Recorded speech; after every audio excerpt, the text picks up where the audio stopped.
अस्सलाम वालेकुम दोस्तों, कैसे हैं आप। उम्मीद है आप सब खैरियत से होंगे।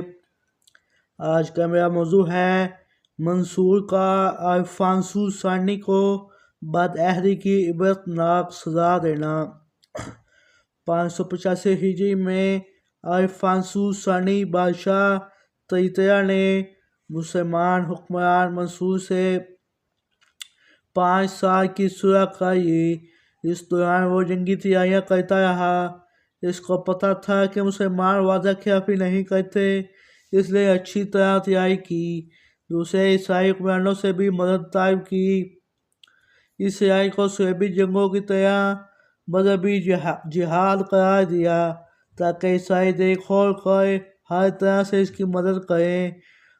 591 हिजरी माह रजब में कई ईसाई हुक्मरानों और इनकी फौजों को साथ लिए मकाम मायार बतयूस इलाका में पहुंचा।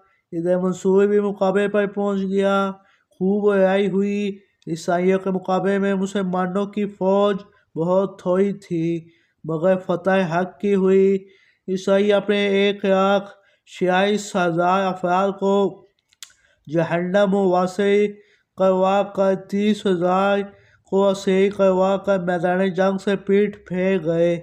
इस लड़ाई में जो माल गनीमत हासिल हुआ वो इस तरह था: 1,50,000 खेमे, 1,00,000 खच्चर, 80,000 घोड़े, 4,00,000 बर्दबारी वाले गधे, 60,000 मुख्तलिफ साइज के जरिया बिख्तर। इससे अंदाज़ा होता है कि ईसाई कितनी तैयारी करके आए थे। शिकस्त के बाद अल्फांसो सानी का सार और दाई को मुंडा, फिर माँ, बहन, बीवी और बेटियों को मंसूर के पास सरबूह न भेजा। अल्फांसो सानी ने इस इबरतनाक शिकस्त के बाद तैतया पहुंचकर गुस्से में सार और दाई को मुंडवा दिया और सुहेब उठाकर कसम उठाई कि जब तक इंतकाम न लूँगा उस वक्त तक ऐशो आराम मुझ पर हराम है। मंसूर को जब इसकी जंगी तैयारियों का इल्म हुआ तो वो फौरन तैतया में पहुंचा। तैतया का मुआवजा करके किया शिकन तोपों से फसीह किया को तोड़ डाला। जब ईसाई बादशाह ने देखा कि मंसूर जल्द फतह हासिल करने वाला है तो इसने अपनी गैरत और हमीद का अजीब मुजाहिरा किया। वो सुहेब उठाकर खाई हुई कसम को भूल गया। इसने अपनी माँ, बहन, बीवी और बेटियों को मंसूर के पास सरबूह न भेजा। वो रोती हुई मंसूर की खिदमत में हाजिर हो गई। बादशाह की माँ ने इस अंदाज से रो रो कर अपने बेटी की माफ़ी की दरख्वास्त की कि खुदा पनाह दूसरी औरतों ने भी इसका खूब यूँ पीट कर जवाब दिया।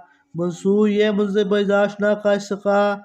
हमीयत इस्लामी की वजह से अल्फांसो की माँ, बहन, बीवी और बेटियों के साथ बहुत इज्जत से पेश आया।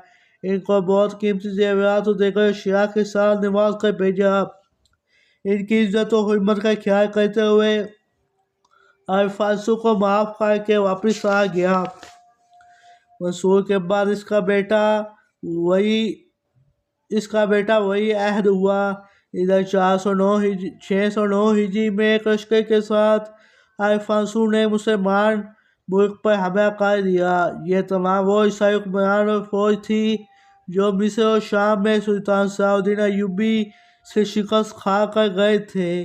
अब ये इंदस पर कब्जा करके बदला लेना चाहते थे, क्योंकि इंदस यूरोप के इंतहाई करीब था। जब जंग हुई तो मुसलमानों की अक्सर फौज ने ईसाइयों को मकर फरेब में आकर जंग न लड़ी। चनांचा मुखलिस लोग शहीद हो गए। कुछ मराआत मिलने की ख्वाहिश पर ईसाइयों के साथ हो गए और कुछ ने इस उम्मीद पर गिरफ्तारियाँ दे दी कि हमें आज़ाद कर दिया जाएगा, जैसा कि ईसाई वादा कर रहे थे। लेकिन ईसाइयों ने इसी मैदान अल-अक़ाब में सबको शहीद कर दिया। ईसाइयों ने इस फतह के बाद इस देश के शहरों को लूटना और मुसलमानों को कत्ल करना शुरू कर दिया। शहर जय्यान की तमाम मुस्लिम आबादी, मर्दों, औरतों, बूढ़ों, बच्चों को गिरफ्तार करके शहीद कर दिया गया। माकस में बहुत से कस्बे और गांव वीरान कर दिए गए।